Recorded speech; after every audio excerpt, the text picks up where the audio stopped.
नमस्कार किसान साथियों, स्वागत है आप सभी का एक बार फिर से एग्री पे में लिखे ऑनलाइन प्लेटफॉर्म पर।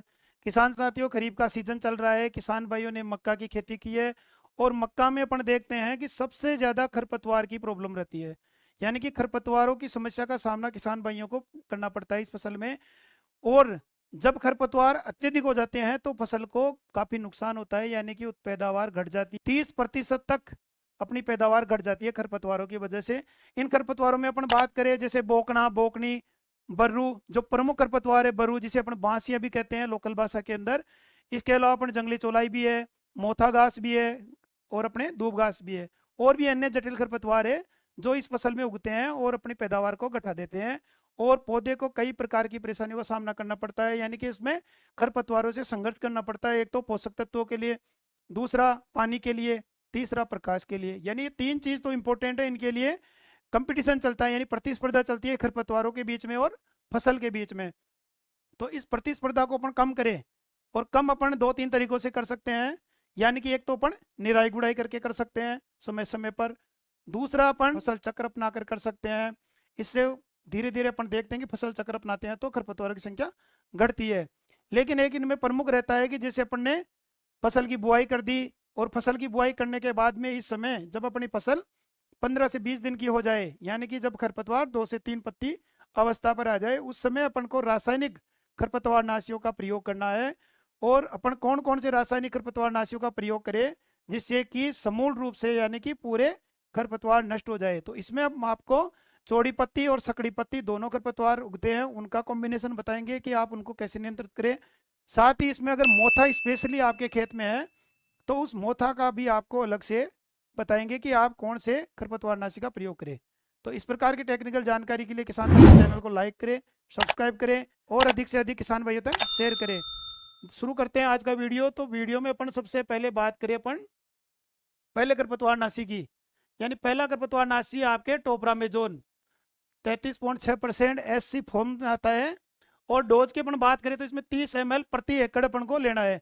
अगर जमीन ज्यादा है तो आप मात्रा एकड़ के हिसाब से बढ़ा सकते हो। साथ ही इसमें अपन को ऐड करना है एट्राजीन, जो आसानी से कॉमन सभी किसान भाई जानते हैं। एट्राजीन का प्रयोग तो सब करते हैं।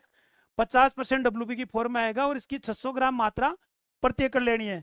जनरली आप देखते हैं कि सभी लोग बताते हैं कि 500 ग्राम आपको यूज करनी है, लेकिन अपन देख रहे हैं कि कई ऐसे खरपतवार हैं, जटिल खरपतवार है, जैसे कि मोथा ही है, वो 500 ग्राम मात्रा अपन प्रति एकड़ यूज करते हैं तो उसमें कंट्रोल नहीं होता है। इसलिए 100 ग्राम मात्रा आप बढ़ाइए। बढ़ाने से क्या होगा कि वो आसानी से नियंत्रित हो जाएगा। इसके अलावा भी अपन कई बार देखते हैं कि कई वीडियोज में आप देखते होंगे यूट्यूब पर, ये भी बताते हैं कि आप इसमें यूरिया मिलाए, यानी कि 2 किलो यूरिया भी मिलाते हैं, और सर्फ जो अपना डिटर्जेंट पाउडर आता है उसको मिलाते हैं, भाई 1 kg आप इसमें मिलाए। लेकिन किसान भाइयों, आपको उन चीज़ों को नहीं मिलाना है। आपको टेक्निकली काम करना है, टेक्निकली कंट्रोल करना है। ऐसा नहीं है कि अपन ने डिटर्जेंट पाउडर मिला दिया, यूरिया मिला दिया। जब अपन यूरिया मिलाते हैं तो जो ये हर्बिसाइड होते हैं, यानी कि वीडिसाइड होते हैं, इनका प्रभाव कम हो जाता है, जिसके कारण प्रॉपर कंट्रोल नहीं हो पाता है। डिटर्जेंट पाउडर इसलिए मिलवाते हैं कि वो आसानी से जब अपन स्प्रे करते हैं तो पत्तियों के ऊपर आसानी से चिपक जाए। जब पत्तियों पर चिपक जाएगा तो आसानी से कंट्रोल होगा। लेकिन कई बार ये अपन डालते हैं तो सीधा वो अपनी फसल पे भी पड़ता है डिटर्जेंट पाउडर, उससे अपनी फसल को भी नुकसान हो जाता है। तो इसलिए जो ऐसी वैसी चीजें बताते हैं उनका प्रयोग आपको नहीं करना है। टेक्निकली चीज पे चलना है और टेक्निकली ही कंट्रोल करना है। दूसरा कॉम्बिनेशन की अपन बात करें, इसमें टेम्बोट्रियोन टेम्बोट्रियोन आता है 34.4% SC फॉर्मुलेशन में।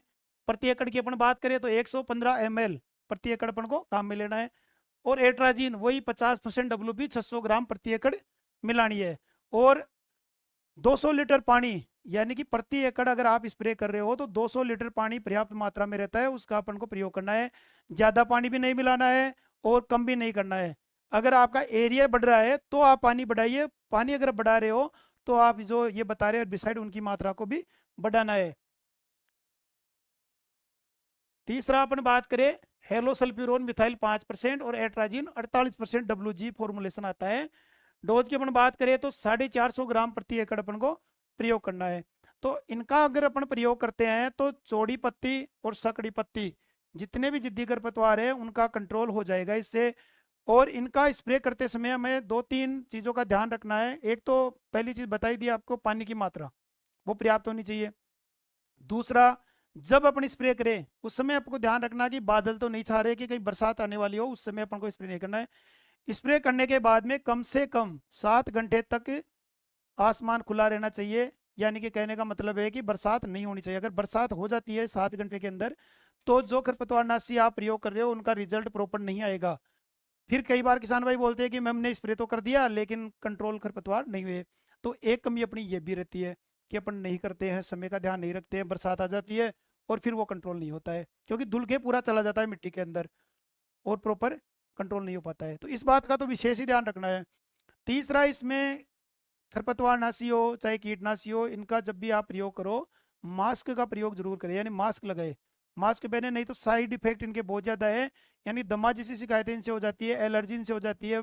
ग्लव्स पहन के अपन को स्प्रे करना चाहिए और मास्क लगा के अपन को स्प्रे करना चाहिए। ये बहुत ही जरूरी चीज़ें हैं, बाद में इनके साइड इफेक्ट आपको देखने को मिलेंगे। अब बात कर रहे थे अपने मोथा घास, यानी साइप्रस मोथा घास है, सबसे जटिल घास यही है।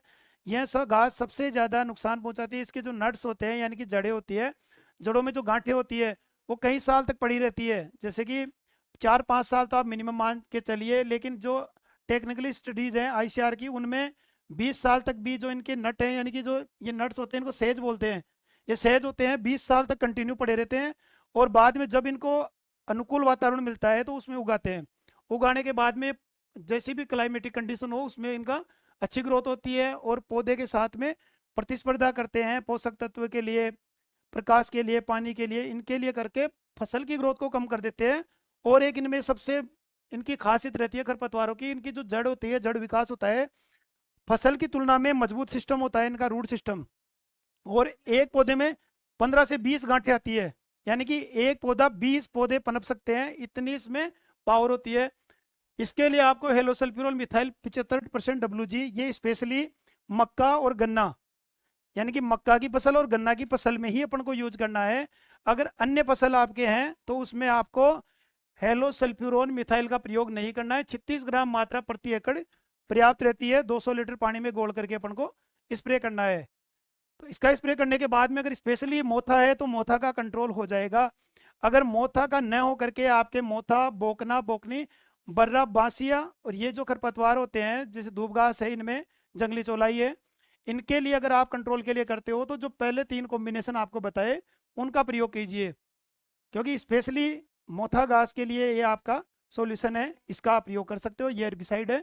अगर सभी चीजों में अगर अपन इसका यूज करेंगे तो मोथा का तो कंट्रोल हो जाएगा, यानी सकड़ी पत्ती वालों का तो कंट्रोल हो जाएगा, लेकिन जो चौड़ी पत्ती वाले खरपतवार है उनका कंट्रोल नहीं हो पाएगा, जिसके बाद में आप दोबारा आपको स्प्रे करना पड़ेगा और भी कई समस्याओं का सामना करना पड़ेगा। एक इसमें एक चीज का ध्यान रखना है कि फसल 15 से 20 दिन की अवस्था पर हो उस समय अपन को कर लेना है। अगर 25 दिन के बाद की फसल हो गई तो आपको किसी भी प्रकार के खरपतवार नाशी का प्रयोग नहीं करना है। उसके बाद में आपको हैंड बीडिंग यानी कि निराई गुड़ाई अपन को करवानी है। निराई गुड़ाई की बात करें तो अपन निराई गुड़ाई आप 2 बार कर सकते हो। जब अपनी फसल 10 से 12 दिन की होती है उस समय अपन को करना है। एक 25 से 30 दिन की फसल हो जाए उस समय अपन को निराई गुड़ाई करना है। मक्का में ये बहुत जरूरी है निराई गुड़ाई। अगर खरपतवारों का प्रभाव ज़्यादा रहता है तो फसल का उत्पादन निश्चित ही कम होता है। तो इसलिए खरपतवार नाशियों का समय रहते आप प्रयोग कीजिए किसान भाइयों। और इनका जो प्रयोग आप करोगे तो उसमें जो टेक्निकल जानकारी आपको दी, जो सावधानी आपको बताई, उनका पालन करना है। उनका पालन करते हुए आपको स्प्रे करना है। तो किसान साथियों, वीडियो कैसा लगा है कमेंट करके बताएं, और वीडियो अच्छा लगे तो अधिक से अधिक किसान भाइयों तक शेयर कीजिए ताकि ये टेक्निकल जानकारी किसान भाइयों तक पहुंच सके। तो मिलते हैं फिर ऐसी नई वीडियो में। जय जवान जय किसान।